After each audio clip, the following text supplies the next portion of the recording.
আহলে কোরআন বলে একটা গোষ্ঠী বেরিয়েছে, সারা বিশ্বে এরা বিভ্রান্তি সৃষ্টি করেছে। এরা বলছে হিসাব তো হবে কিয়ামতের দিন, তো কবরে আযাব হবে কেন? কি যুক্তি দিয়েছে দেখেন, হিসাব তো হবে কিয়ামতের দিন, তো হিসাবের আগে আযাব হবে কেন? হিসাব হয়ে আমি মুজরিম এটা সাব্যস্ত হবে, প্রমাণ হবে আমি মুজরিম, আমি দোষী, আমি গুনাহগার, তারপরে আযাব চালু হবে, আর কবরে আযাব শুরু হবে, আর কিয়ামতের দিন হিসাব হবে। এটা কেমন কথা ভাইয়া? কবরের আযাব আযাব, কিয়ামতের আযাব আযাব, বেশ শাক আযাব। আযাব মানে আযাব, আযাবের অবিধানিক অর্থ আযাব, কষ্ট। কিন্তু কবরে আযাব সত্য, তাহলে আগে হবে কেন? একটা উদাহরণ দিব। আমার বাড়ি আপনার ভেলিয়ানে, আমি এখানে থাকি, এটা আমার বাড়ি। আমার বাড়ি থেকে দূরে একটা মুদিখানার দোকান আছে। আমি দেশ বিদেশে ঘুরি, ঘরে কম থাকি, ওই দোকানে আমি 12 মাস মাল খাই। সেখানে আমার একটা খাতা আছে, মাল আনি দেয়, সে দেয়, আমার কাছে টাকা চাই না, মাসের শেষে পেমেন্ট করে দিই, আবার কখনো 2 মাসে করি, এইটা চলে। একটা কথা বলেন, আমি দোকানদারকে বলছি ভাই মনে হয় 3 মাস আপনাকে টাকা দিইনি, কতদূর কি হলো? আমার তো আইডিয়া হচ্ছে যা খেয়েছি তাতে 40-এর ঘর ঢুকে গেল নাকি। তা দোকানদার হাসতে হাসতে বলছে, মৌলানা আপনি খান না, অসুবিধা কি আছে, খান। তা আমিও একটু ব্যস্ত, তো হিসাবটা এই এপ্রিল মাসের শেষে বসবো, কিংবা মে মাসের 10 তারিখে বসবো। হিসাবের একটা ডেট হয়ে গেল, হিসাবের দিন হয়ে গেল। তারপরও আমি মালদা যাচ্ছি জালসা করতে, পকেট থেকে একটা 20,000 টাকার বান্ডিল ও টেবিলে নামিয়ে দিলাম, এটা জমা করে নেন। আচ্ছা, ওইটা যদি জমা করে লাই, ওর কি অসুবিধা আছে কিছু? জি ভাই, অসুবিধা আছে। আমি আইডিয়া করছি 50-60 হাজার হয়ে যাবে, তো 20-30 হাজার টাকা দিয়ে গেলাম। হিসাব হচ্ছে 10 তারিখে। 10 তারিখে বসে দেখছি টোটাল আমার মাল নেওয়া হয়েছে 60,000 টাকা। 60,000 টাকা। তাহলে কি ওই 20,000টা মাইনাস হবে না? 20-30 হাজারটা মাইনাস হবে না? হবে। তো কবরের আযাব সত্য, কিয়ামতের মাঠে যেদিন হিসাব হবে সেই দিন এই আযাবটা ওই আযাবের মাইনাস হবে। আল্লাহর নবী বলছেন, মুমিন কালেমাওয়ালা যারা শাহাদু আল্লা ইলাহা ইল্লাল্লাহু ওয়া শাহাদু আন্না মুহাম্মাদান আবদুহু ওয়া রাসূলুহু পড়েছে, শিরক মুক্ত জীবন যে ব্যক্তিটা করে, ওই পৃথিবীতে যত কষ্ট পায়, রাস্তায় চলতে চলতে যদি পায়ে একটা ছোট্ট কাঁটা ঢুকে যায়, একটা কাঁকড়ে যদি আঘাত পায়, তার জন্যে তার গুনাহ মাফ হয়ে যায়। তাহলে আল্লাহ মুমিনকে কি সুন্দর করে বানিয়েছেন। মুমিনের জীবনে সামান্যতম কষ্ট হবে আর তার আযাব মাফ হয়ে যাবে, তার গুনাহ মাফ হয়ে যাবে। তাহলে জেনে নেন, পৃথিবীতে যদি এটা হয়, চলার পথ তো আমার হিসাবের দিন, কিয়ামতের দিন আছে। এই চলার পথে পড়ছে কবর। আল্লাহ যাদের প্রতি দয়া করে, 2-4টা 10-20 গুনাহ, সামান্য গুনাহ যার আছে, কবরে আযাবেই সেটা মিটে যাবে। এমনও লোক আছে কবরেই তার আযাব শেষ হয়ে যাবে, কিয়ামতের মাঠে সে মুমিনের দলে উঠবে। যদি কবরে আযাব শেষ না হয়ে যায়, তার গুনাহ যদি শেষ না হয়, কিয়ামতের মাঠে 50,000 বছর দাঁড়িয়ে থাকবে। তো সঙ্গে সঙ্গে পৃথিবী থেকে চলা থেকে কিয়ামত পর্যন্ত যত কষ্ট পাবে মুমিনের গুনাহ মাফ হবে। এর জন্য কবরে আযাব বড় সত্য, কবরে আযাব বড় সত্য, কবরে আযাব বড় সত্য। মাটির কবর গৃহে শোয়াইয়ে দিলাম যারে, নবী রাসূল সাহাবা ইমাম আল্লাহর ওলি যত আছেন শুইয়া কবর গৃহে, লক্ষ কোটি শত ডাকলেও শত কেউ কখনো আসবে না হায় মাটির বিছানা ছেড়ে, মাটির ওই কবর গৃহে শোয়াইয়ে দিলাম যারে। তাহলে এর নাম হলো কবর। কবর হচ্ছে একটা জান্নাতের টুকরো, কবর হচ্ছে জাহান্নামের সুলঙ্গ।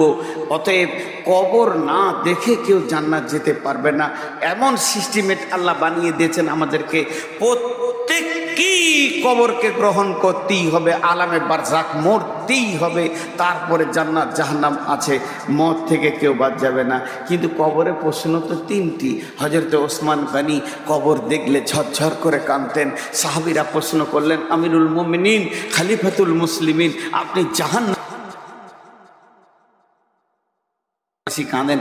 হযরত ওসমান গনি উত্তর দিয়েছিলেন, ভাই সকল শোনো, আল্লাহ নবী বলছেন যে কবরে ধরা পড়ে যাবে সে সব জায়গায় ধরা পড়বে, আর যে কবরে ছাড়া পেয়ে যাবে সব জায়গায় ছাড়া পেয়ে যাবে। কবর এমন একটা চেকের জায়গা, ইমিগ্রেশনের জায়গা, এখানে ধরা পড়তেই হবে। জি, একটা ছেলের মানে ওই কবর একটা জায়গা, এখানে চেক আপ। আগে ভারতের লোক বাংলাদেশ যাবে, বাংলাদেশের লোক ভারত আসবে, ভারতের লোক আর কোনো দেশ যাবে, সেই দেশের লোক ভারত আসবে, মধ্যখানে বর্ডারে এমন চেক আপ হবে, শুল্ক চেক আপ, শুল্ক কাস্টম আছে, শুল্ক সেখানে চেক আপ, সূক্ষ্ম থেকে সূক্ষ্ম চেক আপ হবে, যেই লোকটা 1 নম্বর না 2 নম্বর, স্মাগলার না কালাবাজারি, সব চেক আপ করে পার করা করেই হবে। তা আল্লাহ তাবারাক ওয়া তাআলা ওই রকম কবরে ফেরেশতা দিয়ে চেক করে নেবে, 3টে প্রশ্নতে চেক হয়ে যাবে।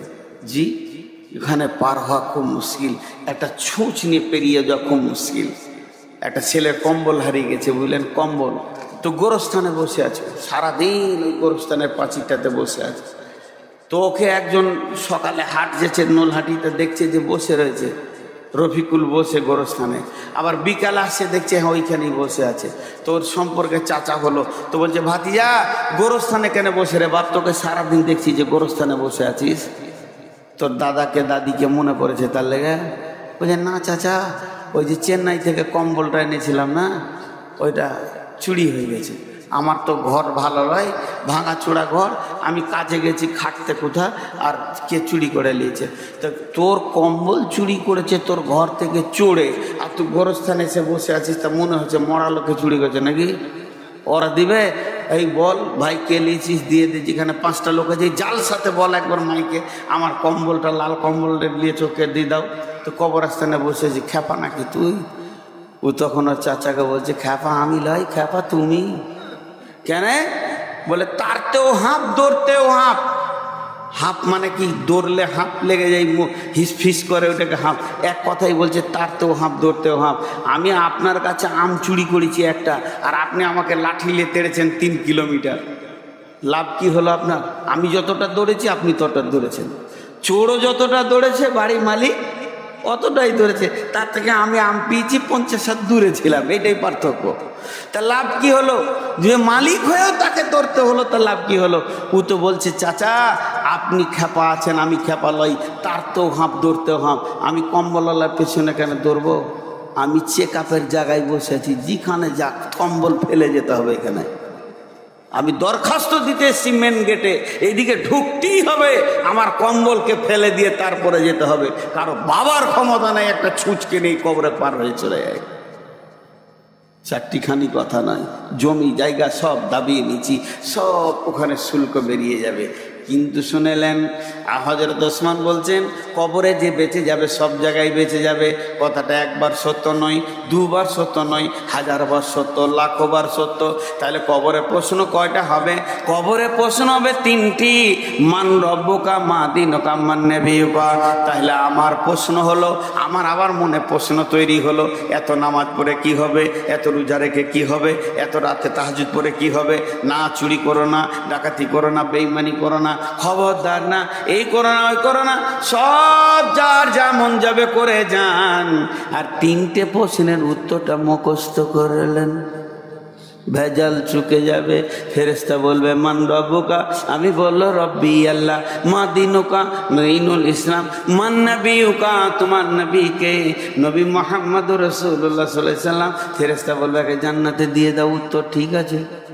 বুঝে গেলে? সারা জীবন সুদ খাও, চুরি করো, লম্পটি করো, জুয়া খেলো, তাস খেলো, যার যা মন যাবে করো, প্রশ্ন 3টে খালি মুখস্থ করে নিতে হবে ছেড়ে, যেন ভুল না হয়। তাই যদি হতো বুদ্ধি দিয়ে পার হয়ে যাওয়া, একটা মৌলবি জাহান্নাম যেত না, সব মুখস্থ আছে। 2 বছর যে মাদ্রাসা দেখেছে তার মুখস্থ হয়ে গেছে কবরের প্রশ্নের উত্তর। আমি তো বাচ্চাতে মুখস্থ করেছি যখন মাদ্রাসা 1-2 বছর থেকেছি। এই যা মান রব্বুকা রব্বি আল্লাহ, মা দিনুকা দিনুল ইসলাম, মান নবীকা নবী মোহাম্মদ রাসূলুল্লাহ সাল্লাল্লাহু আলাইহি সাল্লাম হয়ে গেল। তাহলে আমাকে আর কে আটকায়? আমাকে কে আটকায়? জি, একটা ছোট্ট গল্প আবার শোনাবো। এক বুড়ি মানুষ মানে মুরব্বী।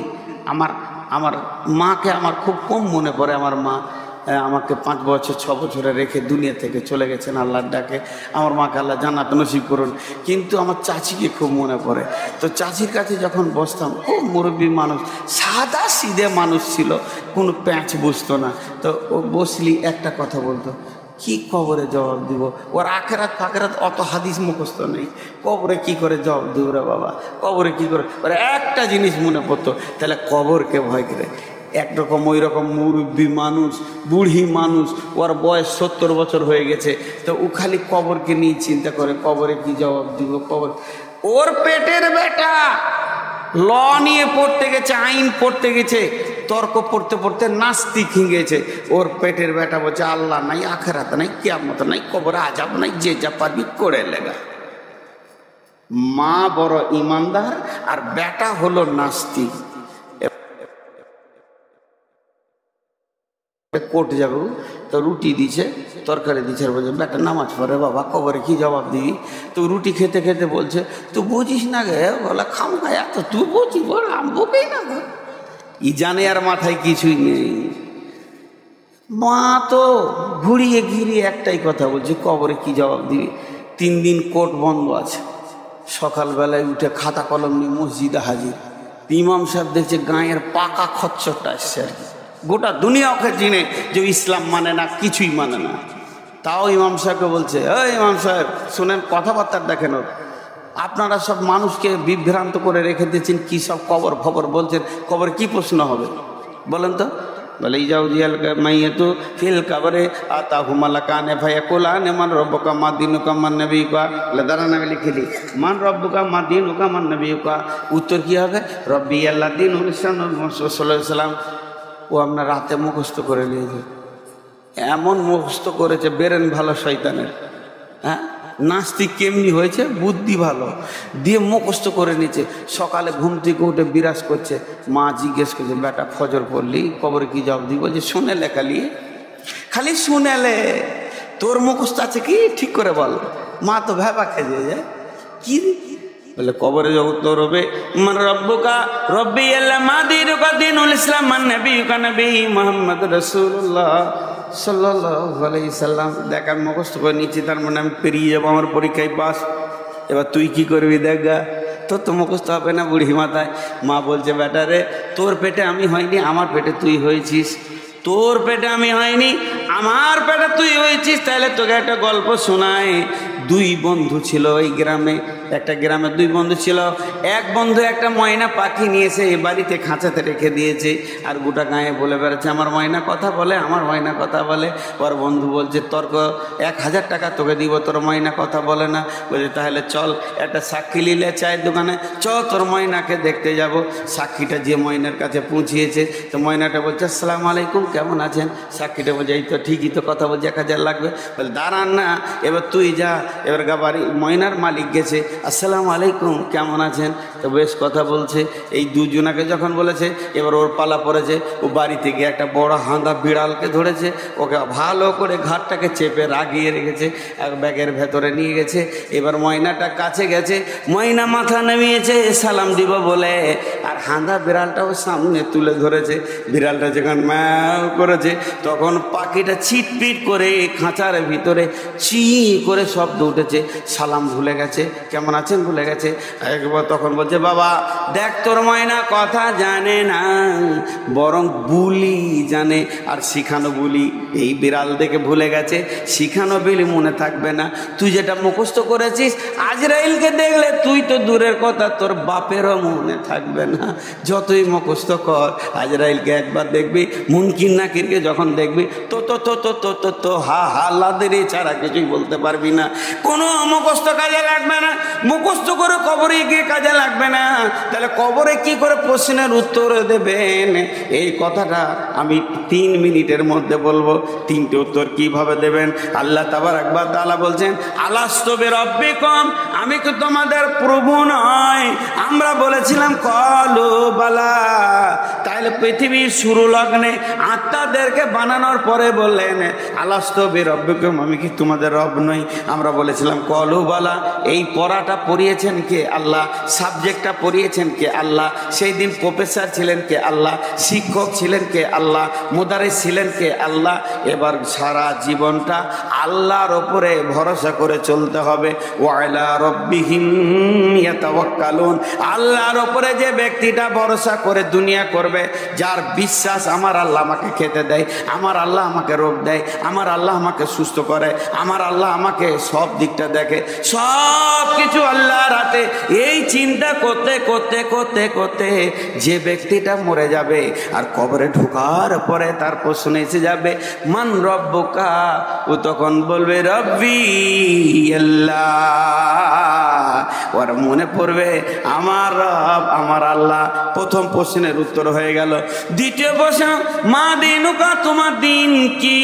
তুমি কোন দিনের লোক? তোমার দিন কি? তোমার ইজিম কি? তোমার মতবাদ কি? তোমার আদর্শ কি? কে বলবে আমার দিনের নাম ইসলাম? তার মানে হচ্ছে কি, ইসলামকে যে আঁকড়ে ধরেছে সেই বলবে আমার দিন ইসলাম। এই বোতলে কি আছে? আমি পান করবো? পান করা যাবে কি যাবে না? সবাই মুখ খুলেন। এই বোতলের পানিটা পান করা যাবে কি না? হ্যাঁ। তা এই বোতলে যে কলের পানি এনেছে, একটা ফার্স্ট ক্লাস বোতল, পানিটা পান করা যাবে? দেখ, এ ভুল বলে দিলেন। ডান হাতে ছিল তখন যাবে, বাঁ হাতে যাবে না। এর নাম হলো ইসলাম। ইসলাম যে আইন বলেছে ওই আইনকে সারা জীবন যে মেনে চলবে। ইসলাম আমাকে একটা আইন বলে দিয়েছে। যুবক সবাই খেয়াল করি, ইসলামের আইনকে পুঙ্খানুভাবে মানতে হবে। একটা ছোট কথা বলে দিই, একটা ছেলে একটা মেয়ে প্রেম করেছে, ভালোবাসা করেছে, লুকিয়ে গিয়ে বিয়ে করে নিয়েছে। 4 মাস 6 মাস 1 বছর আসেনি, লুকিয়ে থাকলো। 2 ফ্যামিলি মানেনি। 2 ফ্যামিলি বলছে কাটবো, দিতে ভাসিয়ে দেবো, বেটি লিব না, ছেলে লিব না। ছেলের বাপ বলছে ছেলে আমার দরকার নেই, ওকে কেটে ফেলে দিব। বেটির বাপ বলছে কেটে ফেলে দিব। যতই রাগ করুক 2 বছর পর দেখবেন বেটি জামাই লে ঘুরছে শ্বশুর। হয় কি হয় না? এটা হয়। তা এবার ওদের যে ইসলামের স্ট্রাকচারে বিয়ে হয়নি, কি করে যে বিয়ে হলো সারা পৃথিবী মানছে না। এবার ওরা যখন বাড়ি এলো 2 বছর পর, মেয়ের বাপ বলছে ফরিদা আমার বেটি, মিজানুর আমার জামাই। মেনে নিয়েছে। মেয়ের মা মেনেছে, মেয়ের বাপ মেনেছে, মেয়ের চাচা মেনেছে, মেয়ের ফুফু মেনেছে, মেয়ের মামা মেনেছে, খালা মেনেছে, ফুল ফ্যামিলি মেনে নিয়েছে, ভাই বোন মেনে নিয়েছে। ঠিক ছেলের বাপ মিজানুর আমার ছেলে, ফরিদা আমার বৌমা। ছেলের বাপ মেনেছে, ছেলের মা মেনেছে, ছেলের মামা মেনেছে, ছেলের মামি মেনেছে, খালা মেনেছে, ছেলের ফুফি মেনেছে, ছেলের চাচা মেনেছে, ভাই বোনরা মেনে নিয়েছে। 2 ফ্যামিলি আনন্দে রয়েছে। আমাদের বেটি জামাই হয়ে গেল, যা ঘটেছিল ঘটেছিল। কিন্তু ইসলামকে জিজ্ঞেস করেন, ইসলাম ফরিদার মিজানুরকে তুমি কি ওদের স্বামী স্ত্রী বলবে? কোরআন বলছে আমি বলবো না, কোনোদিন না। তারা জেনা করছে আর যারও সন্তান তৈরি করছে তাদেরকে আমি মানব না। আমার নিজস্ব একটা আইন আছে, আমার আইনের মতে যদি তারা বিয়ে করে তাহলে আমি মানব। অর্থাৎ ইসলামের একটা নিজস্ব গণ্ডি আছে, আইন আছে। ওই আইনের আওতাভুক্ত নিজেকে থাকতে হবে। যে ইসলামের আইনের আওতাভুক্ত থাকবে ওই বলবে কবরে আমার দিন ইসলাম। মান নবিয়্যুকা, তোমার নবীকে। আমাকে যদি বলেন তোমার নবীকে, আমি এমনি করে হাত দুটো ছেড়ে দিয়ে বলবো দেখো আমার নবীকে।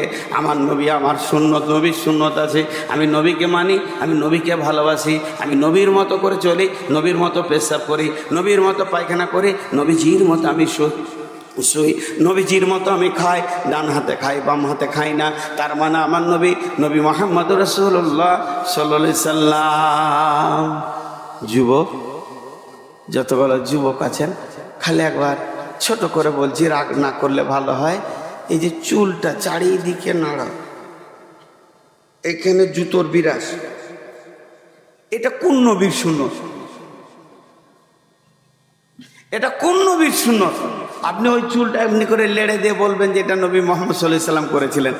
একটা যুবক বলেন, কে বলবে আমার নবী মোহাম্মদ সাল্লাল্লাহু আলাইহি সাল্লাম? কে বলবে যে নবী মোহাম্মদ সাল্লাল্লাহু আলাইহি সাল্লামকে নিজের বডিতে রাখতে পেরেছে?